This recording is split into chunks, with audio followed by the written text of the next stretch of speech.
everyone, thank you for watching another video. Today I am doing book 3 of the Red Queen series, King's Cage by Victoria Aveyard. I hope I'm saying her name right, I really do. I love the theme with the crowns on the cover and the dripping blood, red and silver. So nice. One thing, oh my god guys, I thought this was in a different world. It is actually our world. They put a map in front of this book, and as you can see, it is quite clearly North America. I don't know why she didn't put the map in the first book. That would have been really helpful. Good to know. But it's not it's a dystopian, our world dystopian, where something in the future mutates some of the population, I guess, to make them silver bloods. Interesting and good to learn because it really changes your aspect. And I'm glad I have the map because I went back to it several times to look at things. It basically takes place. Norta is the country, and this one right here is the main country that they're in, so you get an idea about what part of the world that they're talking about in the book, which is nice. Like I said, it would have been nice in the first book, but I'll read the back. And you know what's funny is I didn't even read the back before I started the book because I already sort of knew what it was about, being that it's book 3 of a series. Mare Barrow is a prisoner, powerless, tormented by her mistakes. She lives at the mercy of a boy she once loved, a boy made of lies and betrayal. Now a king, Maven Kalor, continues weaving his dead mother's web in an attempt to maintain control over his country and his prisoner. Meanwhile, Mare's once ragtag band of New Bloods and Reds are prepared for war, no longer able to linger in the shadows. And Cal, the exiled prince, with his own claim on Mare's heart, will stop at nothing to bring her back. Allegiances are tested when blood turns on blood and ability on ability, and if no one is left to put out if no one is left to put out the fire, everyone will burn. So this one is a lot of posturing, a lot of building, a lot of stuff that needs to be done to help build towards the 4th book. The pace was kind of slow. There's a couple good fights in it. It starts off right where the last one left off, and I like that with this, so I'm assuming the next one is going to start off right where this one leaves off, which is very nice. This one is also a little bit different, whereas the whole book, the first 2 books were all from Mare's point of view, and this one there's a couple other characters that it goes to points of view. So one of them is Cameron, which is one of the New Blood girls that we meet in book 3. And there's a few bits from her point of view, because Mare is captured. At the end of book 2, she gets captured and she's back in the palace. So there's Mare's point of view, which is in the palace, and then Cameron's point of view, which is for the rebellions, I guess, and then one of the Silvers, Evangeline, which is one of the prince's friends in the palace. I shouldn't say friend, really. But we meet Evangeline in book 1. And there's chapters that are from her point of view, so we get to see from their side as well, which is kind of interesting. I liked that bit. And I like that they were all first person. There's nothing worse than when the chapters jump from character to character and then it's not all the same type, because I've read books like that before where it's first person for one person and then third person for someone else, and that is extremely annoying.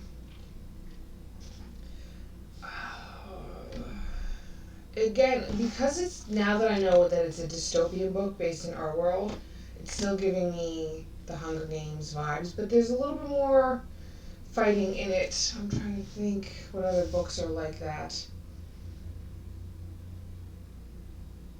Because they've sort of gone back to old times where there's royalty and whatnot, where our society wasn't like that before. It's pretty far in the future, because everything is electric. Everything runs on electricity, and they've changed names for things like they didn't know what it was. Like they lost the use of it, and then they brought it back, and they've changed the name of it, like bicycle or motorcycles and stuff like that.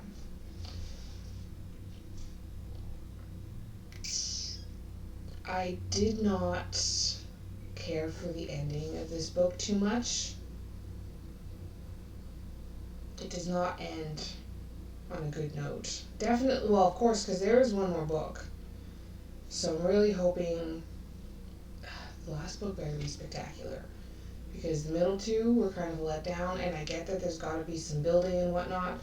They're basically like the rebels building their army and how they build their alliances and stuff like that is what this book is about. And we get to see more from Mare's point of view for King Maven, right? And why he's as twisted as he is. I didn't really find a lot of twists in this one. There's a surprise for Mare, but we find out about it pretty quickly, and she actually hints about it in the previous book. I didn't bring it up because it's kind of important, but not really. Again, there's Mare's family is involved and stuff like that, and there's a whole lot of new bloods. So if you haven't been following along with books, this is all a bunch of spoilers for you. But there's the regular people, and they're just called Reds, and then there's people who have the mutated people have silver blood, and they have abilities like telekinesis and stone skin, and they can control water and fire and things like that. Mare can control electricity, but she has red blood, so she's a new blood because she has red blood but with silver abilities.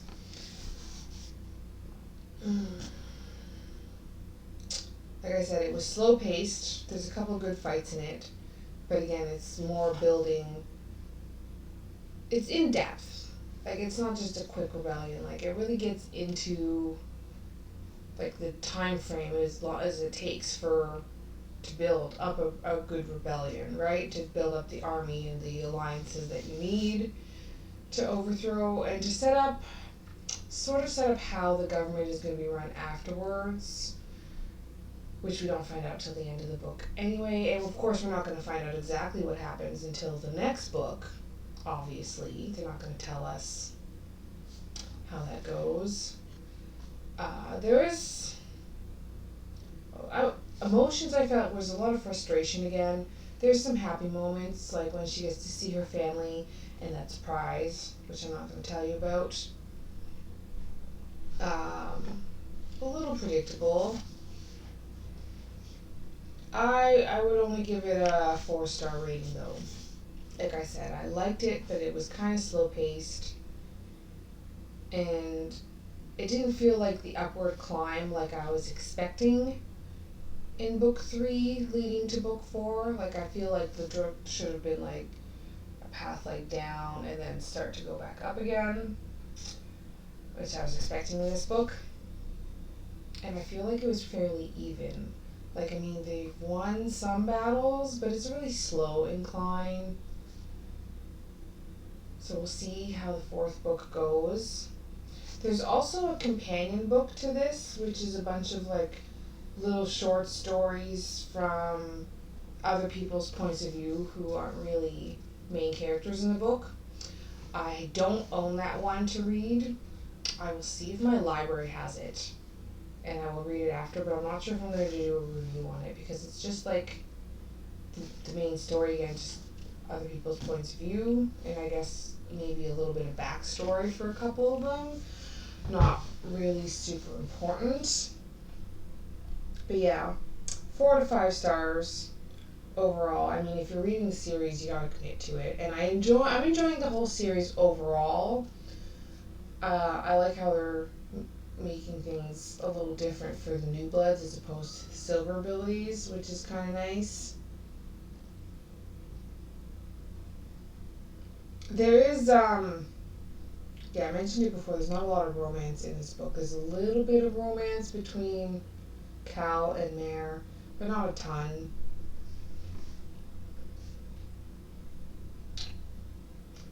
A lot of arranged marriages bouncing around. But we'll see how it goes. But basically that's it. I cannot wait to read the last one, and I'll let you guys know how the series goes. Hopefully it is not disappointing. But thank you so much for watching the video. Please like and subscribe, and stay tuned for the next video for book 4 and what I think of the whole series overall. Have a great day, guys.